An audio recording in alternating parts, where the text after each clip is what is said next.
Hey guys, and welcome back to another edition of Prohire TruckTV, and today I'm very excited to be joined by the new Mercedes EQC, and this is Mercedes entry level into the full electric market, and we're going to give it a good test and see how we go on with that. And I'd love to be able to report back exactly what we find, and I'm super excited. I've been waiting for this for a while now, and when you look at the stats and look at the figures, and we'll touch on them as we go forward, it's going to make really interesting reading, and I really hope that the numbers that are being put out there come to fruition. But what's not to love? I mean, it's a Mercedes to start with. It's a great shape. It's fully electric. It's zero emission, you know, and it's currently on charge. So I guess from my perspective, and from a zero emission perspective, in 2020, you know, electrics have really arrived, and next year we're looking at a lot more electric entry levels into the UK market, and we're going to show you every single one.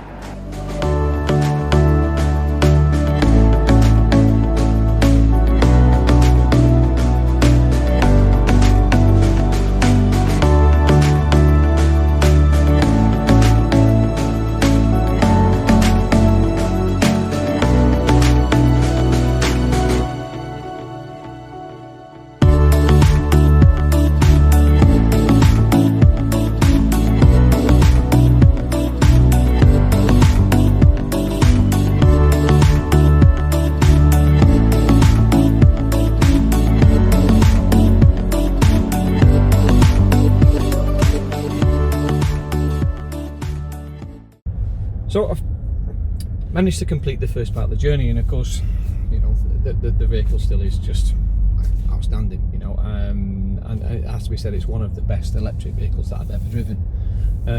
The positivity, the way it drives, and you might say it should be, but it really is, and the fact it should be, and some of the vehicles that I've driven over the years doesn't make it so. So I mean, I'm from my perspective, certainly it's certainly for me been, you know, a revelation to drive something like this. But as I said earlier on, I'm running short of power, and my next journey is 70 miles away, and I've got something like 53 miles of power. And you hear in the background I've got the sat nav running now, because when I put the sat nav in to go to the next place, it automatically drops in an electric charging point to suit this vehicle, and then pushes on the time we'll get there with the power that we need to do that. So I wanted to see if that really works, and I think that's taking my life in my hands maybe. However, if we're going to try these things, then let's try them, and it's really important that we show that. So next time you hear me, I'll either be roadside or on a charging point, and we'll see. So that wasn't what I expected. I actually expected to be taken off route, which took me about 8 miles out of the way, find a charger, and that charger would work. Took the 8 miles out of the way, and I'm now heading 8 miles back the way that I came. I'm going to jump onto the M1 because I'm heading north. It was my thought process in the first place to do that. So all I've done is weigh 16 miles of electric, which I don't actually have. I've now got 48 miles worth of electric left in a journey which is, you know, now it's 70 miles or so to go to where I need to be. So I'm rather hoping, rather than relying on the car, I'm rather hoping that I'm going to be able to pick something up on the first or second of the services on the M1.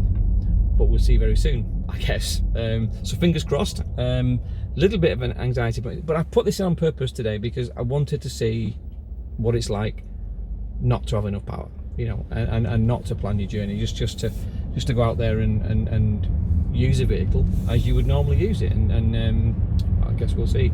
The problem with only taking on at 7 kilowatts, there are lots of chargers available locally on apps, but 7 kilowatts, it'll take me all day to charge the vehicle. I need a fast charger. It needs to be 50 kilowatts, and that's what we're looking for at the moment. So let's see you again soon, hopefully.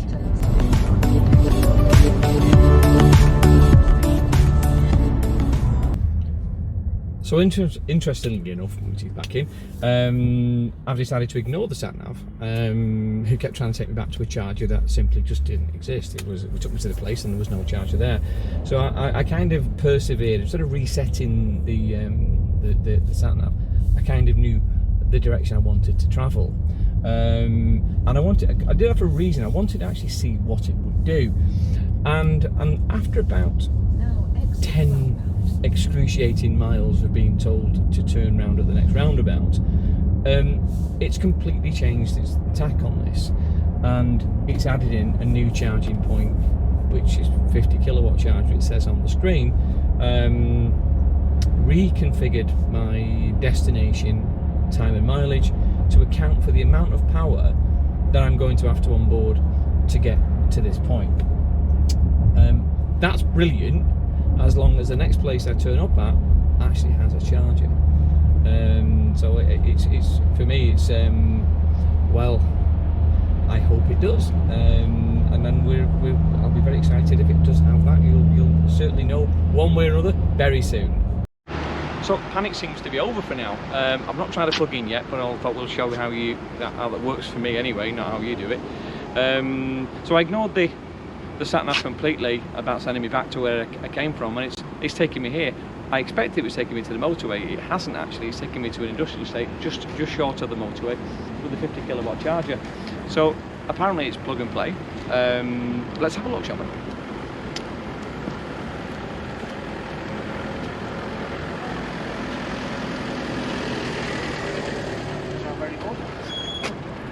So ideally what happens basically is this. So apparently you tap your card, it's authorising the card, apparently, we'll see, and it says plug in. So if we take,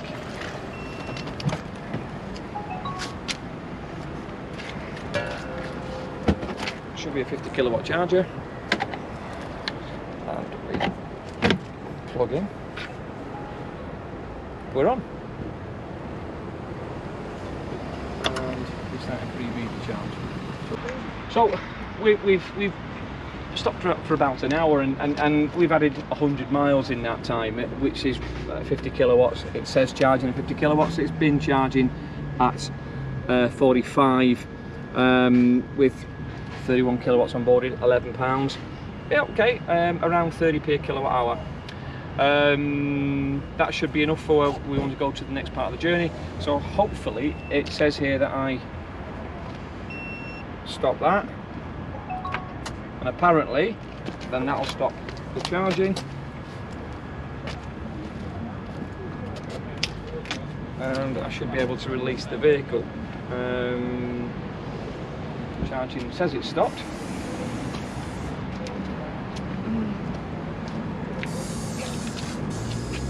And it's not released the charger. Hold on 1 second. Maybe it's just all these things are slightly different. And that has released the charging point. This is great. And we close the flaps, and we're on our way. So actually, very painless, £11, 100 miles. So you're certainly 3 gallons worth for £11. So it's not bad. Bear in mind that on commercial premises, the surveys we're doing, you're seeing an average commercial price of about 15p a kilowatt hour. Commercial price here 35p on the motorway services, you know, not unusual.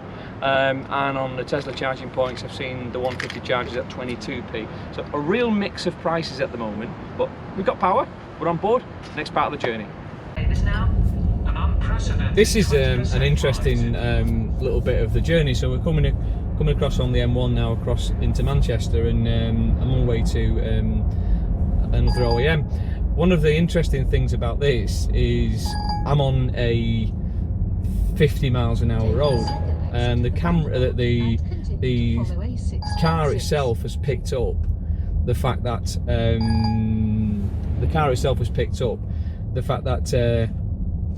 it's 50 miles an hour, and it's locked the car out of 50 miles an hour, which is pretty amazing. It's now picked up, as we moved into a 30, it's 30 miles an hour, and it's dropped the car down to 30 miles an hour, and it won't go any further than 30 miles an hour, or faster than 30 miles an hour, I should say. Which, the technology in this car, I was going to say earlier on that probably the manufacturer of this car is probably one of the best I've ever seen from an electric point of view, and the technology was still to catch up. But actually, the more you drive it, and I've been out in it all day, and the more you drive this car, the smarter it actually is. And I think this is the first car I've ever been in that's picked up the, and these are roadworks as well, these are not permanent speed markers, these are roadworks where it's picked them up, put them on the dashboard, and then the car is driving, or won't allow you to drive any more than that speed, which is great, fantastic, and you know, for me 100% the right thing to do. But great technology, and I have to, I mean, range aside, and I think wherever car I'm in, and I always talk about it, is range aside for me, this is without doubt the best electric car I've ever driven. And you know, fair play to Mercedes, this is a bit more range, you know, for me lots more range, but actually, you know, maybe 100 kilowatts of battery instead of 80. We get more out of it. It's created, I think if it was going to be charging on board, AC charging needs to be more than 7 kilowatts, guys. You know, come on, wake up and smell the coffee. You know, I had it on a 22 kilowatt charger this morning, still gym down at 7 kilowatts. Great, it takes on 50 kilowatts. You know, superb, happy with that.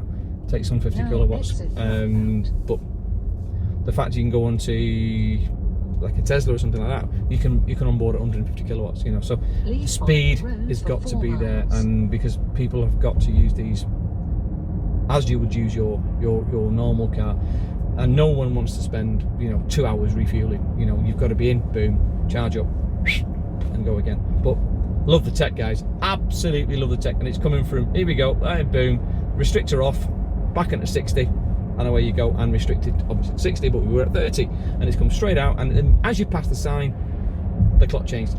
How clever is that? Well done, guys. I think there's another interesting feature about this car, and I was coming over, we come off the motorway and come over Woodhead, and obviously the fuel was being used up, so that should be being used up, and over the distance of coming across Woodhead from those onto the top end of Stockport, I managed to put 8 miles of range back in the car through Regen, and it's got to have been, I have to say, for me, the most regenerative Regen that I've used in an electric car. It has absolutely smashed that, you know. So I'm not saying getting nervous, because we had enough power put into it to get to our next destination, and the guys there have allowed me to charge up as well. You know, this car is matching its range mile for mile, and actually as you are regenning, it's putting more in. So, you know, the original charge that you see, you know, 200 to 10, whatever, on your charging points, you can easily see that from if you were using it more round town and less motorway, that Regen would smash fuel back into the batteries. That's a reasonable rate of knots.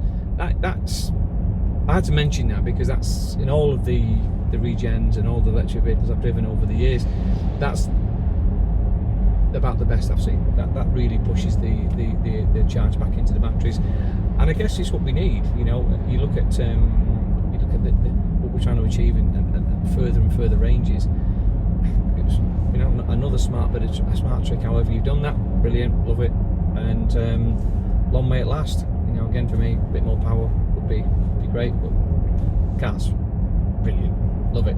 So we're at the end of another edition of Prohire TruckTV, and of course, you know, a very enjoyable day I've had as well with this amazing piece of equipment. I have to say, it's still one of the most intriguing electric vehicles that I've driven ever.